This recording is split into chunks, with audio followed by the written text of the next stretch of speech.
I'm Kristen, and this is the Explorer in You podcast. Now, what I've discovered after visiting 5 continents and some amazing places is that the greatest thing standing in your way of seeing the world is what you believe is possible. I believe that travel is for everyone, on any budget, and it doesn't have to be overwhelming. So this podcast is all about unlocking the explorer in you. You'll hear stories from people who will inspire you to set big travel goals and show you how to achieve them. Let's explore. Hey there, listeners. Now, this is the 10th episode of the Explorer in You podcast, which is a mini milestone, but still super exciting. And I just wanted to say, if you're one of those people who tunes in every week to listen, a huge thank you. And if this is your first time listening, well, lucky you, you can go back and binge listen to all the other 9 episodes. But I just wanted to give a big thank you to all of you who are supporting this show. It means a lot to me. Okay, so traveling with kids looks a lot different than traveling without them. And I've gotten several requests from the moms in my audience to please do a show about how to travel with kids. So this is it. I know a lot of parents want to continue to travel after they have kids, but a lot of the messaging out there is pretty much if you have little ones, your traveling days are over. Well, that's why I really wanted to talk to Monet Hambrick. She's the founder of The Traveling Child, a blog dedicated to how to travel with your kids. She has 2 adorable children, and she's taken them all around the world. I think they've been to 6 continents. And some of the destinations you wouldn't think are quote unquote kid-friendly. She has tons of knowledge about how to make traveling as a family achievable. I hope you enjoy the show. And of course, because this is a show about kids, you'll hear a cameo from one of Monet's adorable kids. So if you're a parent or even someone like me who doesn't have kids, but you might be vacationing with your family or friends who have kids, Monet answers all your burning questions about how to make traveling with kids feel easy. Hi, Monet. Thanks for being on the show. Thank you so much for having me.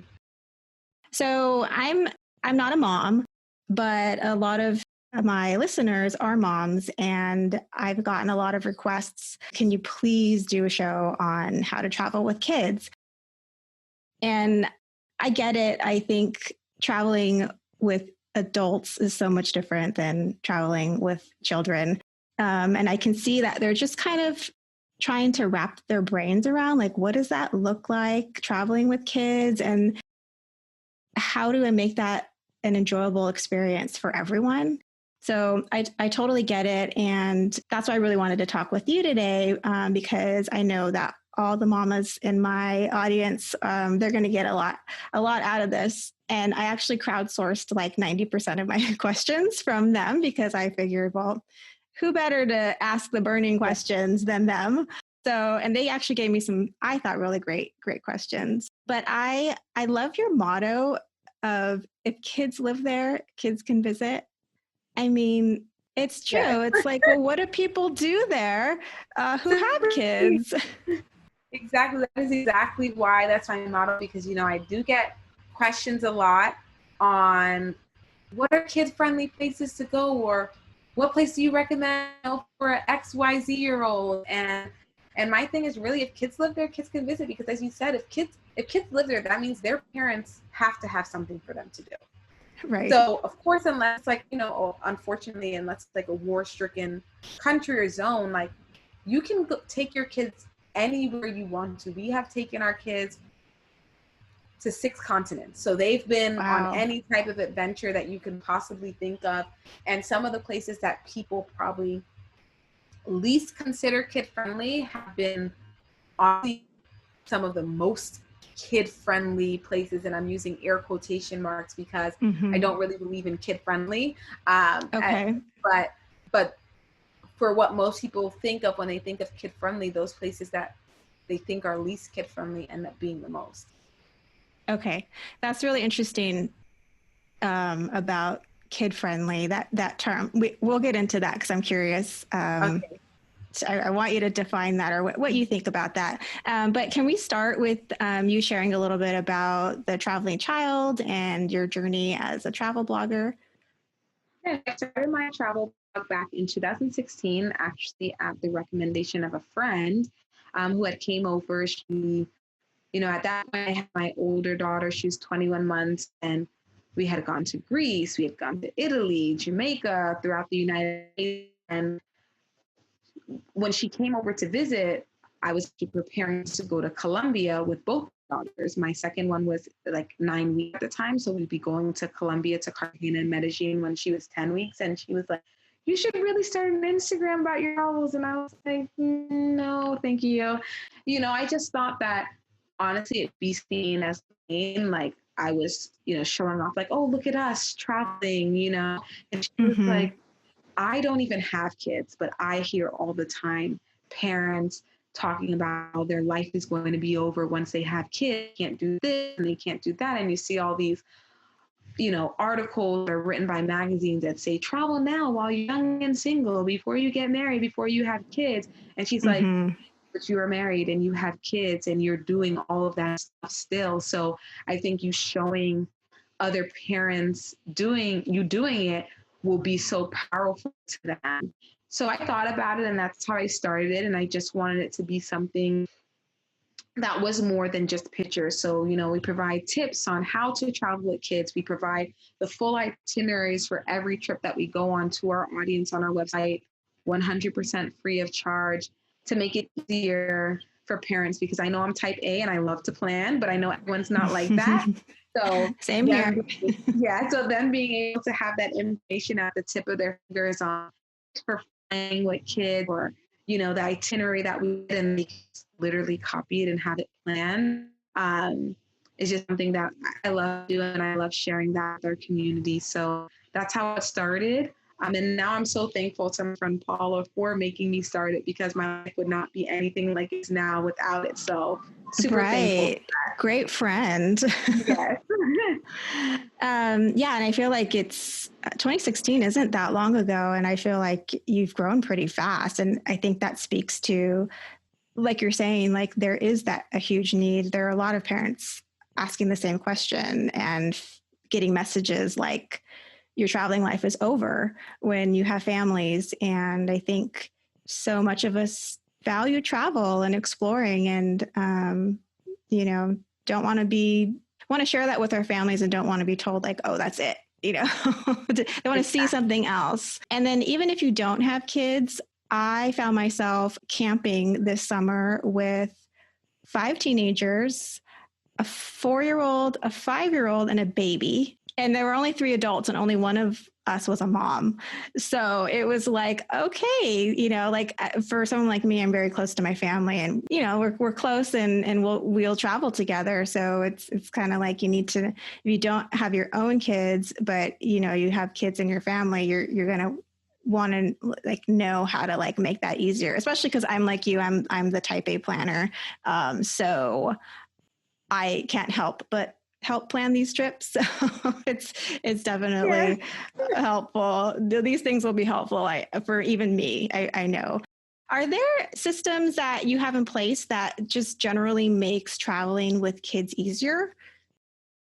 So for me, it's really just about incorporating things that they enjoy doing. So, when I was talking about like kid friendly earlier, we do sometimes, but you'll find that most of our itineraries don't include like zoo or museums or things like that. And the reason is because honestly, we can do that at home. And yes, some of the museums are different, but unless it's like a really spectacular children's museum and we kind of have like a rest day, or that's like a little extra activity, to me, that's not what we like to do when we're traveling. But we still want to do things that are super enjoyable for our kids, but that also teach the culture of the destination. So for instance, my girls absolutely love to dance and they love to cook. So on every one of our trips, we incorporate a dance class and a cooking class. And it's something where we all get to learn about, the culture, and so much of culture has to do with food, especially in different countries. And we get to learn about that culture as well, but the kids are doing something that they love to do. And if they're doing something that they love to do, it's going to be easier for us as parents because they are happy. You show these kids an apron and oh my God, they just light up. So we do things like that. And the same thing for dance. Like when we went to Brazil, we took samba lessons. When we went to Cuba, we took salsa lessons, and they love music and they love to dance, but we're all getting an experience that is just fun for the adults and the kids. So that is like that compromise between maybe if we go to, an adults museum that is not as interesting to them, they're like, okay, well, we just did something we really love to do, or we know we're going to do this tomorrow that we love to do. So that makes it easier, just incorporating them in our itinerary and making sure that we're doing something that they love. Yeah, I love that you're considering them. I mean, they're just as an important part of the family unit as, anyone else, and almost a little more so because, we can manage as adults, we can manage our expectations and ourselves, but, kids aren't really in that place yet. They need us to help them with that. So is it worth taking your kids on vacation when they won't remember the trip? Like you mentioned, you took your daughter at 9 weeks. And how do you think they benefit from that experience? Yeah, so that's one thing people say all the time. Like, you're wasting your money traveling with your kids so young, they're never going to remember. But honestly, for me, it doesn't matter if they remember or not, because I'm still their mom and their dad is still their dad. And those are memories that us as adults will cherish as well, So while we do take them on these, because we do believe that it does shape them as a human being overall, and just learning about different cultures, understanding different foods, knowing that people speak different languages and look differently, and knowing that that's okay, because a lot of times people live in an area where maybe everyone around them looks like them. So even if they won't remember, there are so many things that they're learning from that, because they're seeing people that don't look like, they're hearing languages that they don't speak at home, smelling foods or eating foods that they don't get at home. All these things, I feel, still shapes them into being the humans that they'll end up being, and it's not just for them, it's for me as a parent as well, just spending that time in those memories with my child, whether they remember or not. And I know this is kind of cynical, but when people say, why do you travel and won't remember? Well, it's the same reason why we read kids stories when they're young too, because they're not going to remember either, but it's still just something that you do with them. It's still something that shapes them, as the parent. When you read to your child, the likelihood of them wanting to read, loving to read, improves. It's the same thing, so even though they're too young, they won't remember everything, but there's still moments of that trip that will make an impact on their life in the future. Right. So whether you see it in a week or you notice it in a year, but we went to Thailand in 2017. So my youngest daughter was 2 at the time. She wasn't quite yet 3. And she still remembers that trip and talks about it to this day. When we go to a Thai restaurant, she says "Sodika," which means hello in Thai. And that was something she learned in Thailand. And she doesn't remember everything about the trip, but those moments that were so spectacular to her, she remembers every single part of it. And she's 6 now, she was 2 then. So things that make a big impact. And as we see in these times, especially with coronavirus, literally things that you love to do could be taken away at home. So I'm a full believer in doing what you can when you can, and not waiting, because you never know what the future holds. When you were talking, it reminded me of pregnant women, sometimes they'll play music on their belly. It's like, we don't know if that has an impact, but sometimes some women do it because of the chance that it might shape them in some way. Or exactly. And your point about the fact that you are that child's mom, and you having enriching experiences, and experiences that are meaningful. I mean, that just helps you bring your full self as a parent, right? To parenting. So I think that's a great point. Exactly. Yeah, because I'm gonna look at those pictures later on. I remember these amazing times that I had with my child, whether they remember that or not. Mm-hmm. Just like, unfortunately, when I get older, I may start losing my memory, and then they'll remember things, you know. So it's like, I mean, realistically, as an adult, like if you ask me what I ate for dinner last week Monday, I have no idea, but I still ate it. So you know, it's really more about the experiences in that moment too. And seeing the joy that it brings us as a family is more important than whether they remember every aspect. And then, so what would you say are toddler or kid-friendly international destinations? And can you think of any places that you would avoid?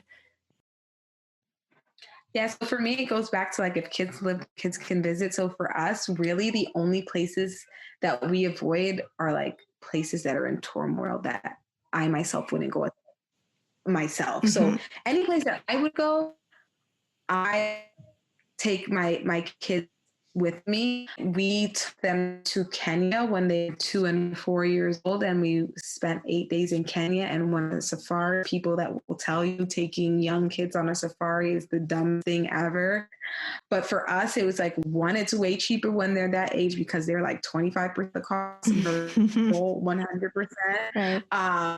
They are absolutely amazed and stunned by seeing these animals in the wild, and they were just enthralled and so excited to be there. And we went to like a Masamara tribe and to their village and saw them. And my daughters still talk about how they taught them how to make fire. Like, I mean, I guess, I don't know if fire from scratch is the correct term, but like they taught them how to make fire, and they still talk about that.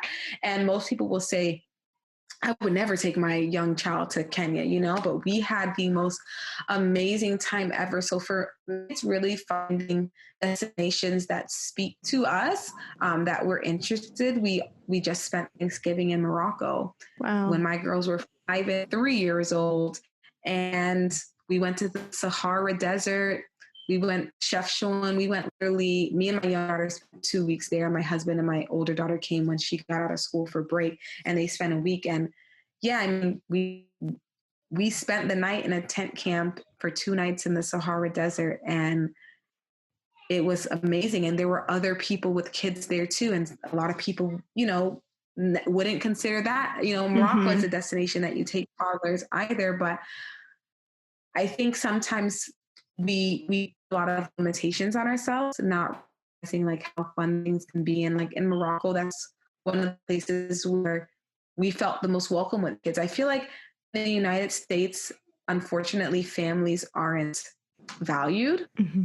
And it's always like shut upon if you take your child to like fancy restaurant or certain place. It's like, oh, this is not for kids. Where in other countries, I've always seen it's like kids are like the glue that holds a family together. They're welcome everywhere, and people love to see them around, and they cater to you.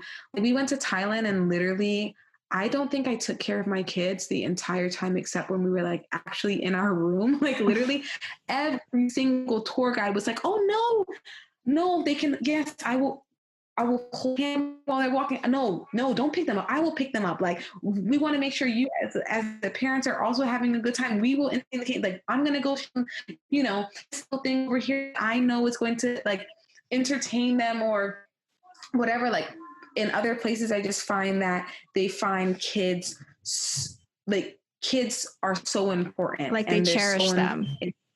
Yes, they cherish them so much that they're not seen as, oh, a this nuisance. is making.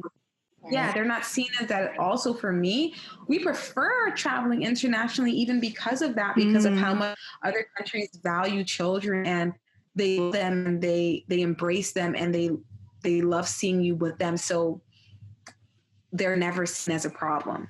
That is such an interesting perspective. And myself and a lot of parents are basing it on how we are in the US, and we really aren't that kid friendly. You have to keep in mind that other countries have a different approach to family, to, you know, their ideas about kids and how much they're incorporated into your life. And I think that's an important thing to remember or even be aware of, that the experiences that you have in the US aren't necessarily going to look like what you have in another country. And you won't really know that until you go, until you try it.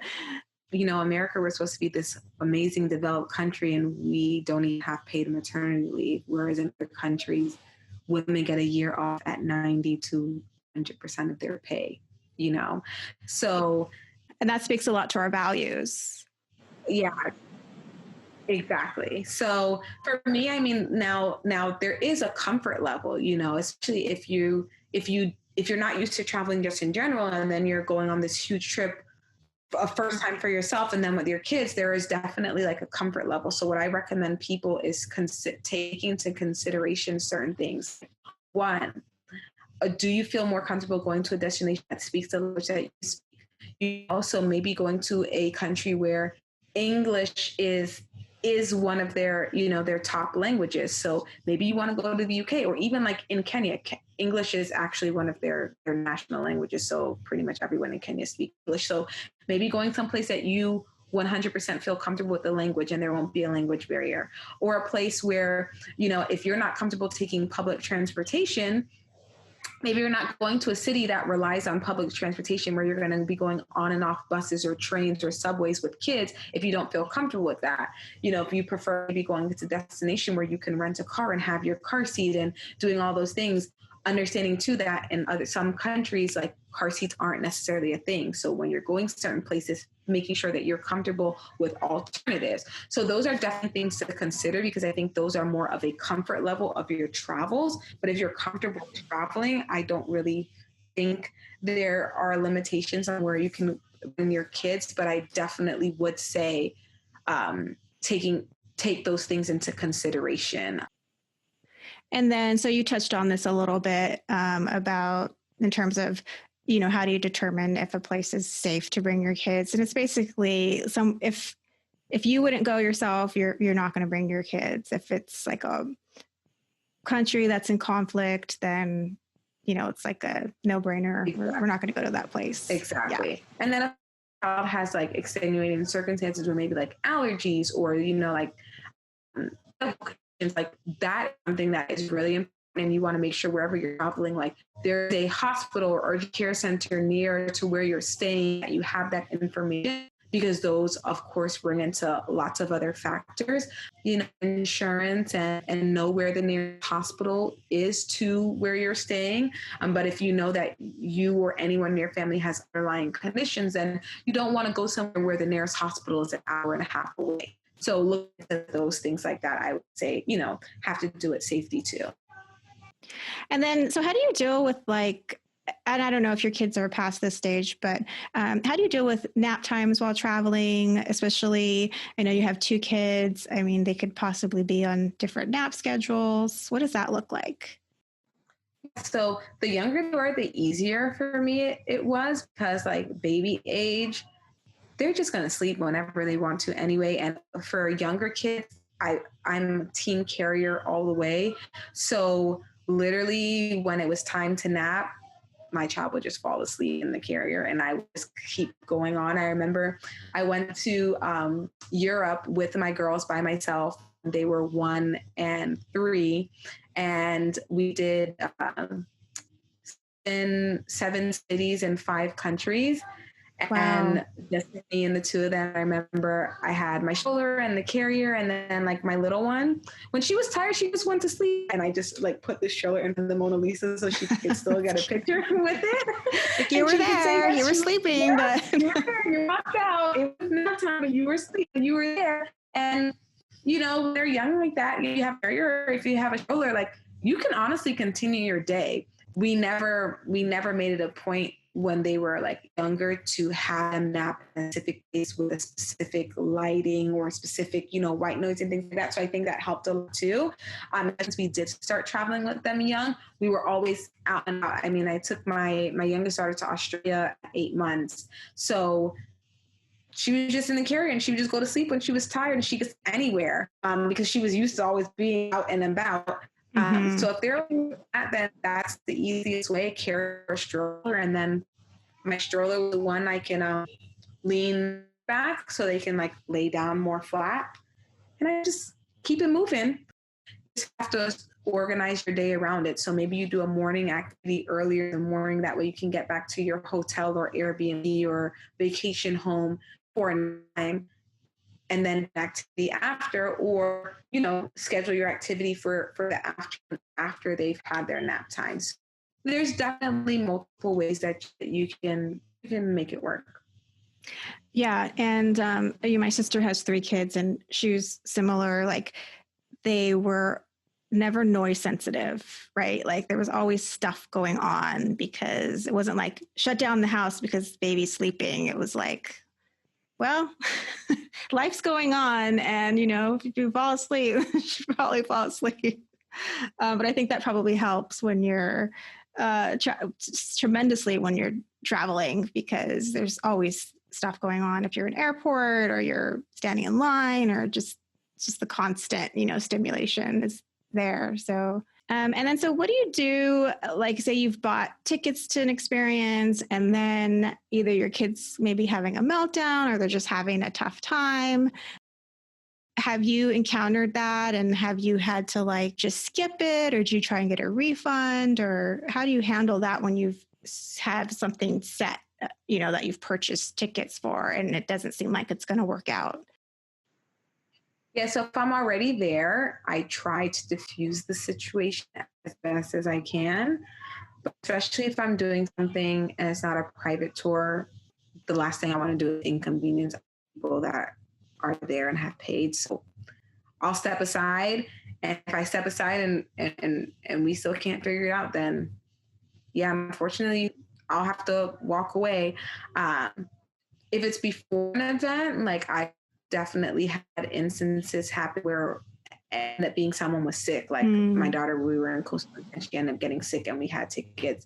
I had pre-tickets. So when I got there, I just explained the situation to them and asked them if they could refund the ticket. And then it's really up to them or not. So in that situation, me and my older daughter ended up going, and my husband, they were nice enough and they refunded, you know, the 2 tickets.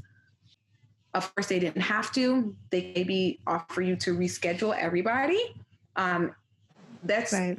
It is a case by case basis, because it's dependent on who you booked through and what the policy is, and sometimes what they can feasibly do. I mean, if you're traveling, if you have a tour with a small local company, I mean, they might really need that money. So yeah, you're right. It just depends on case by case basis.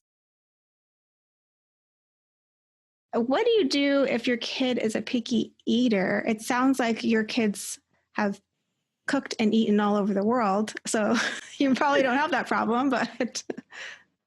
Well, my younger one definitely miss mac and cheese. Everywhere we go, mac and cheese. I'm like, they don't have mac and cheese. We're going to get something else. And then like she'll find a little bite and then eat it. But snacks, listen, we all know our kids, snacks. Got it.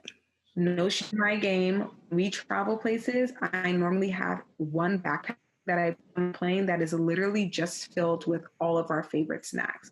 Because not just a picky eater, but it's like we just ate breakfast 10 minutes ago, and then we leave the house and then the hotel or wherever, and then all of a sudden you're hungry, and I don't understand. You may eat like 20 minutes after breakfast instead of like at lunchtime. So even for that, it's like snacks, you know, having something that really, even honestly, that we bring from home, because we do go, you know, we've gone grocery shopping in other countries, but to be honest, sometimes they just don't have everything that you really want or that your kids are used to. So I literally bring their favorite snacks from home, pack it in a backpack filled. And when hangry child comes around or wants to eat before everyone else is ready for lunch, throw the snack at that. And if it still happens to be that we choose to eat somewhere that they really will not eat anything, or like we've ordered that thing and they won't eat it, like sometimes you got to do what you got to do. Here's a snack. There you go. Right. Enjoy that, because that's what you're getting. Yeah, because sometimes kids just want to do what they want to do, you know, and some places it's easier to to find something else that they will eat than other places. Right. So Right. go-to snacks is Yeah. what it and is. I have to say, like, as an adult, I need my snacks because the hangry is real when I'm out not getting what I need. So do you know of any inexpensive, like all-inclusive destination trips that are truly kid-friendly? Something like Disney, sounds like it's not very cheap. Yeah, so anytime you put all-inclusive, that equals lots of dollar signs. Cha-ching, cha-ching. Like, always. We rarely stay at all-inclusive. Like, the girls have only stayed in one all-inclusive, like, ever. So all-inclusives are not at all. You're paying for convenience, you're paying to not leave the resort at all. Disney trips also are not super cheap, but you can make Disney affordable, but you're going to have to sacrifice. So we go to Disney often because we live in Florida. And my father-in-law lives in Orlando. So it's like, we're always, you can make it more affordable, but you have to understand that you sacrifice on experience. For instance, you can book, I've never stayed at a Disney resort. Out of my 32 years of life, I've lived in Florida for 18 years, and I've never, ever stayed at a Disney resort. They are expensive. So one, you have to stay at a Disney resort. Can you stay at a property? Can you stay in a vacation home, instead? Two, you can bring your own food into Disney. So Disney allows you to bring whatever food and whatever drinks that you want to, as long as it's not in a glass bottle. So when we go to Disney, the water, I think, are like $4 or $5 for like a 20-ounce Dasani. Wow. Yeah. So I bring my own case of water that I buy from the store for $99 for an entire case of water. And I bring that with me. And even now, even though my kids are like older and don't really need to use a shower, I use it as the bottom of the basket as just keep everything in there. So bringing that and having like a cooler with food. I remember we went to Disney. It was like my first time going to Disney, I guess, as children. And we went and we wanted to get to the park right when they open. That way, you can go on like the big ride before the lines end up being 4 hours. So we didn't eat breakfast and we went to the spot. And I tell you, I think we paid like $80 for a kid's French toast and like eggs and pancakes for me and my husband. Oh my God. And this family that was sitting next to us, the kids' cereal, which was like $11. Do you know what the kids' cereal was? You know those little packets of cereal, the individual size packets of cereal? Yes. That's what it was for $11. Yes. So that's robbery. It is. So we eat breakfast before we go. We pack lots of snacks. And dining, like they have like, the fries and burger or pizza. And those are much more full. Make it more affordable, but of course that comes with the sacrifice of the experience. If you want to sit at the sit-down restaurants, it comes with the sacrifice of the experience. So it's really just determining what's more important to you. Right. And for us, my kids rather go to Disney more than once a year. And I mean, of course, because we live in Florida, but so for that, like, they're okay with eating sandwiches at EPAT. Right. So it's all about making a sacrifice. The same thing, even when we go on other trips too, a lot of times we'll stay in vacation homes. Like that allows us to have more space for the family, but also for us to have a kitchen where we can make some meals inside. And that means that we're able to spend more activities on our actual trip. So it's really about making the most of what you can. But for true all-inclusive deals, your best bet is finding like a deal on like a website like Travelzoo or Groupon and buying those deals that they offer. That's going to be your cheapest option for all-inclusive because you're getting an extra deal. Okay. So for going to Disney, do not buy the food there. Pack your own or the water so that, you can do other things. And all-inclusive is typically going to be more expensive, finding deals on Travelzoo is like your best bet. Okay. Those are great tips. You actually wrote a blog about like how you afford travel.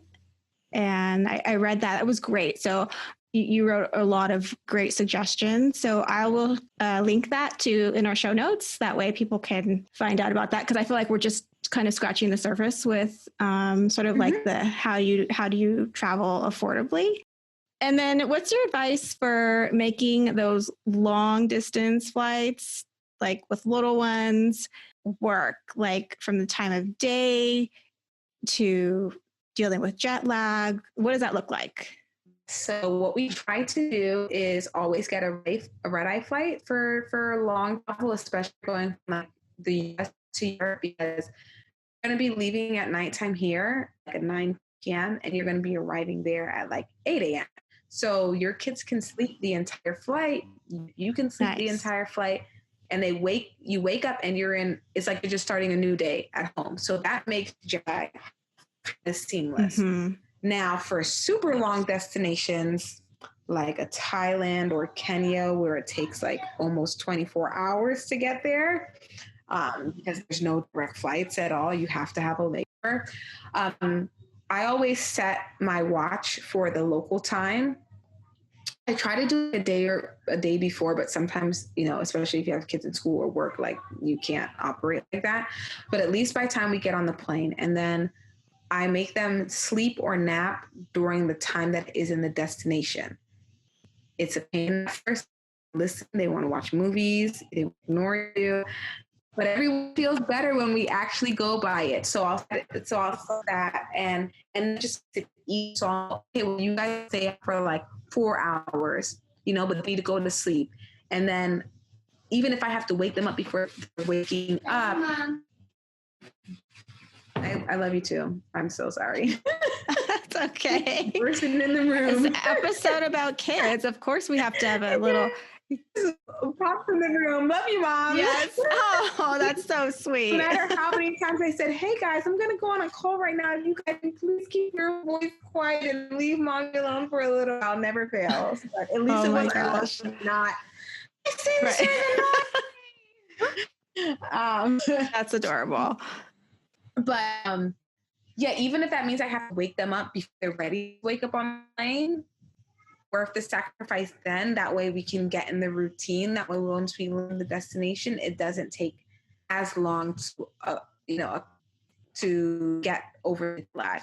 And then when we do land, it's, if we land someplace in the morning, going to sleep at like 2 p.m. is like the worst thing that you can do, because you're going to fall asleep and you're not going to take an hour nap. You're going to fall asleep and you're going to sleep for 6 hours, and then you're going to wake up and you're going to sleep, so I've done that. It's awful. Yeah.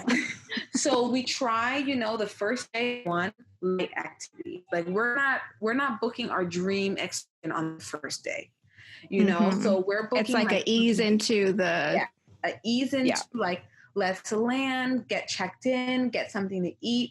Especially with the kids, do something that is fun for them.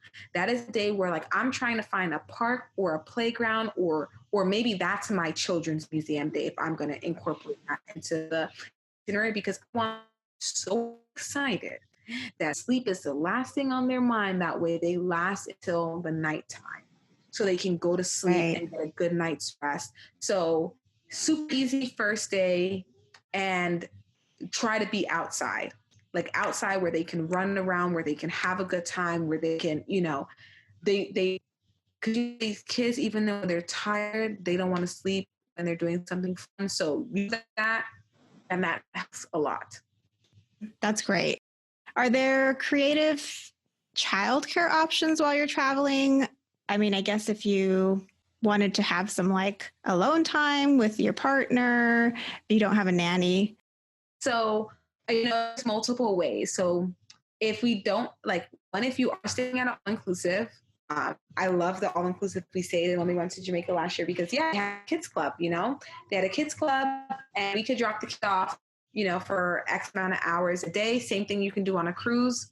We love cruising, and the kids club there, my girls absolutely love it. The last time we went on a cruise, it's free until 10 p.m. And then, so like my husband, like got them some light food, dropped them off, like got them food for them, dropped them off. And then me and my husband went to have dinner by ourselves.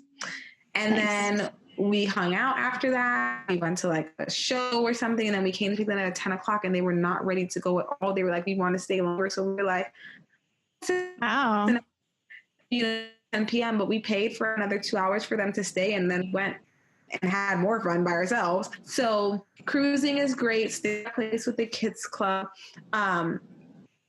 I've personally never hired a babysitter or a nanny abroad or even in another state. There are people that do it. They get recommendations, and that's something that they're into. For me, it's just not my style.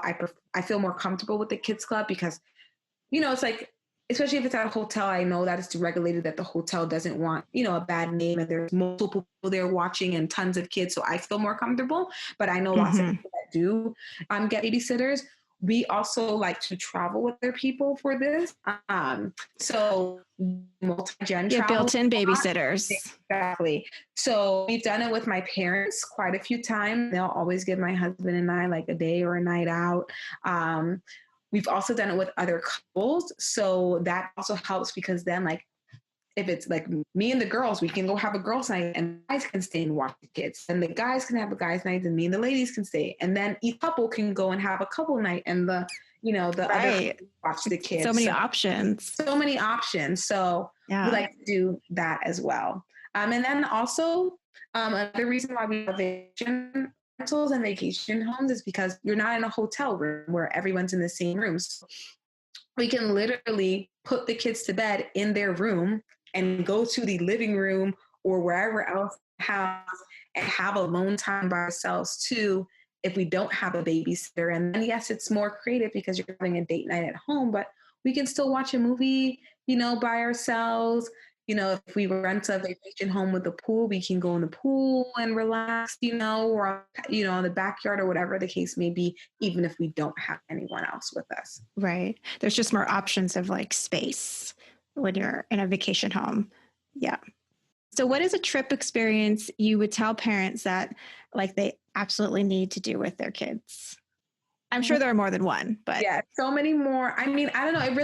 It really depends on like what your family like to do and what they're interested in. I think that's key because for me still like Kenya was just amazing. Like being able to take our kids on a safari, have that experience with them, being able, to take them to a Masai Mara tribe and do all that we did there. That was definitely amazing. But our top 5 is Kenya, in no particular order, Kenya, Morocco, Costa Rica, Brazil, Thailand, our RV road trip, Southwest US RV road trip. Oh my God. Since then we've been on so many RVs. My kids are obsessed with RVs now. And then like honorable mention, and I don't include it in my top 5 because I am Jamaican, so I know I'm biased. And it's like I don't consider it top 5 because it is it for me, but like I love Jamaica. So, but those other places I listed, definitely like being able to go to the Sahara Desert with my kids and like be just in the sand dunes with them and do all that we did to give them the experience and experience it with them was just amazing. And, when you mention like your kid, just when you describe your kids on a safari, seeing the animals, like I can imagine how much their minds were just like expanded. I mean, I would be blown away, but I just can't imagine like a child who is still like learning and absorbing so much, like how much that shapes them and their reality and what they think is like possible and what they know of the world. I mean, I think that's just such an amazing experience to give to children. It sounds pretty awesome. And they were just in like my 4-year-old for the time early by like midweek, she was literally sitting in the front with a tour guide and she was And she's like, okay, she learned so much. She's, okay, guys, on the left, we have an ostrich, and it's a male ostrich. And I know it's a male ostrich because its neck is pink, and the male ostriches have pink necks, and the female ostriches have gray necks. And she's just like, and then we see like a topi. It's kind of like an antelope-ish in that family. And she's like, run, topi. I saw the cheetahs get your friend the other day. You have to get away. And like all these things, like literally, yes, them, like all the things urban. And even like we went and we did a Euro trip, and we were leaving Belgium, and we were back to Amsterdam from Belgium. And on the train, there was another little girl that my older daughter started to play then, and they speak French, and she didn't speak English, and my daughter doesn't speak French. They played the entire train ride and figured out how to game that my daughter didn't know how to play. These little kids were able to communicate with their hands and with their motions or whatever to figure it out. And those types of connections is what's so important to me, because the world a scary, ugly place sometimes, but when I know that my child knows that she doesn't have to be scared of other people that look different, that speak differently than her, and she can have amazing experiences and learn how to communicate without knowing how to speak another language, like those are the moments for, and it's like why we do make the sacrifices that we make to be able to travel with them, because those are things I never learn in school. Right. You know? Right.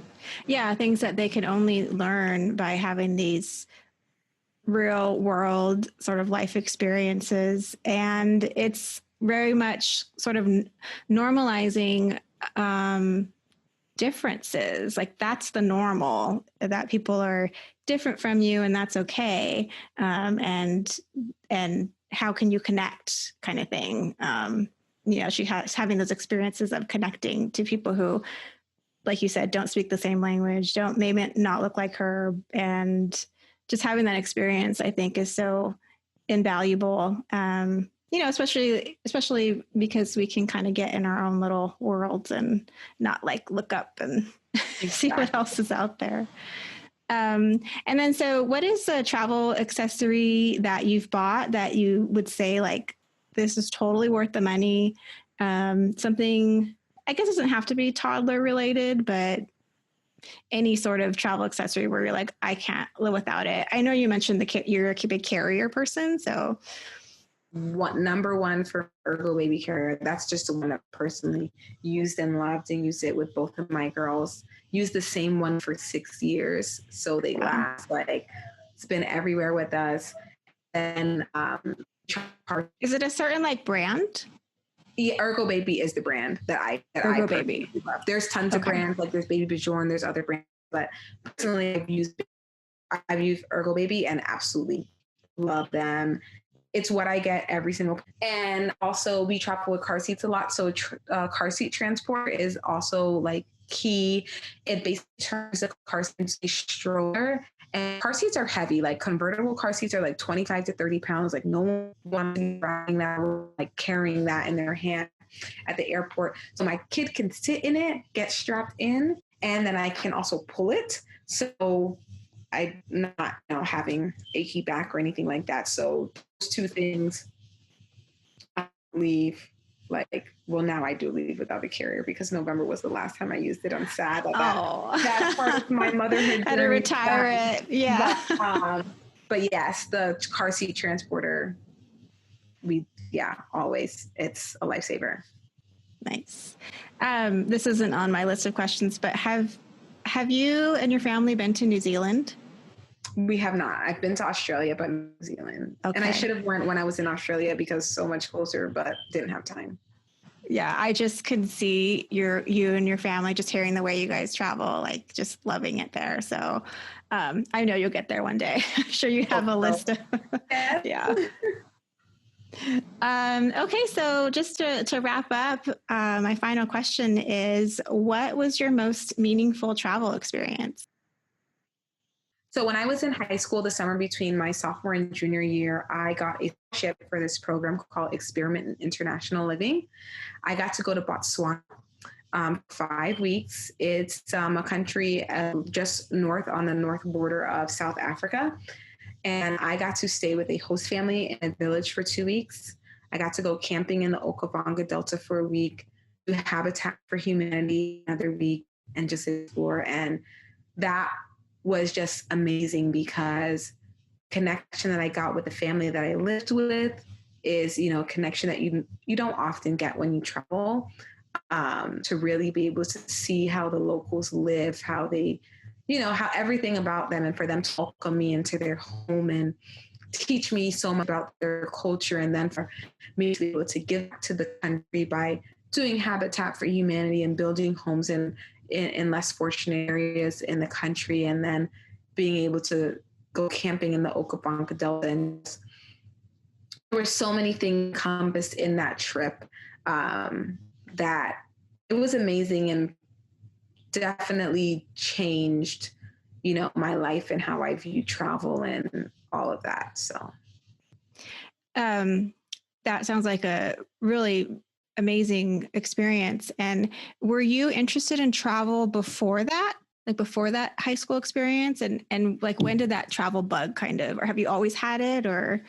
Yeah, I was definitely interested in travel before then.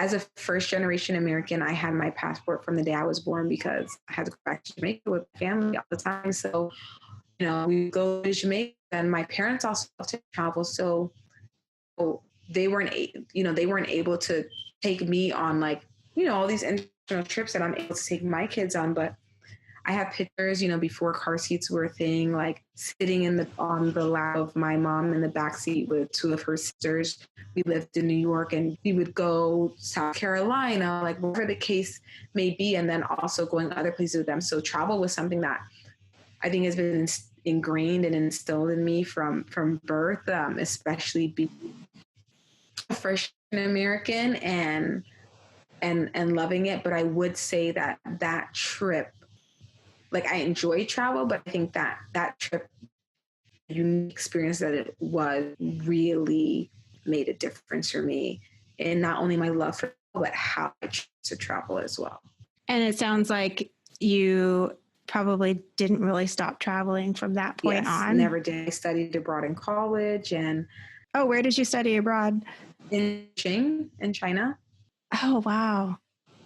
Yeah. So now you're just unstoppable traveler with 2 kids in tow. Yes, exactly. Very cool. Well, Monet, thank you so much for chatting with me and answering my questions. I feel like I asked you a lot of things. I'm excited to share this with people. Of course. Thank you so much for having me. Okay, guys, I hope you were inspired by Monet to get out there and travel with your kids. We didn't get to talk about this, but I wanted to mention that Monet has also written children's books about traveling. She is the author of the Traveling Child Goes series. Check that out, and you can find out more about Monet by going to her website, thetravelingchild.co, and following her on Instagram and Facebook.